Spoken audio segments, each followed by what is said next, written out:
I do a video on violets just about every year, so you can go back and see some of our older videos on violet, but I'm out here with the chickens picking violets, and I figured, what the hey, might as well talk about them some more.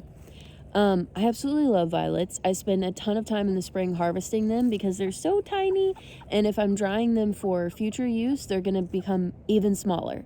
I love to use them fresh, so typically in the spring we make a large gallon of the tincture, a large gallon of the infused oil. This is found in our cisbustin lymph mover tincture, as well as our cooling pine tallow balm. And the reason that it's in these is because it's very cooling and moistening. Hello, Tina.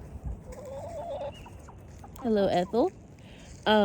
It's very cooling and moistening, so how it works in the cooling pine tallow balm, it is for hot, inflamed, just irritated things such as rashes, eczema, psoriasis, anything hot, irritated, and inflamed, and especially dry. These moistening and cooling herbs are going to be wonderful inside and out, so don't skip your tea. Be sure to taste test your violets because violets are very rich in saponins.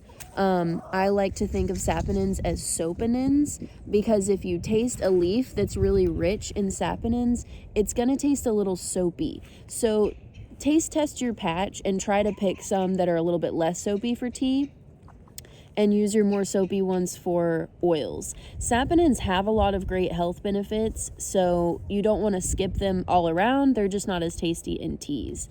Saponins are pretty freaking incredible, and to me, this is one of those things I'm always talking about where the plants that you need are already out there waiting when you need them. To me, spring is a perfect example of that. Saponins are actually found in some vaccines because of their ability to lower oxidative stress levels, and it's just so interesting to me that as soon as we get out of winter, a lot of the first plants to come up are very rich in saponins. Saponins are very naturally antiviral, antibacterial, antimicrobial, antifungal. And so, as well as a lot of these other benefits that I'm mentioning, you're getting some of that as well. I did a video recently on forsythia, and similarly, it has some saponins, but it has a oleic acid, which works against oxidative stress. So really, these plants they just know exactly what we need coming out of winter. And on that same note, they're very supportive of the lymphatic system. All of these spring plants, violet, cleavers, chickweed, and that's another thing that we need coming out of this season is things are kind of dry and clogged, and our detoxification pathways are just a little slower than usual. And so these herbs that have an affinity for the lymphatic system are really helping to get things moving and grooving.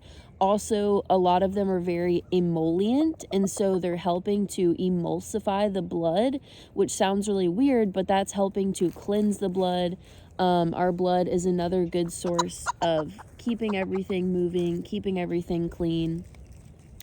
So yeah, these spring plants just know exactly what we need, and clearly chickens know exactly what they need because they absolutely love the violets as much as we do.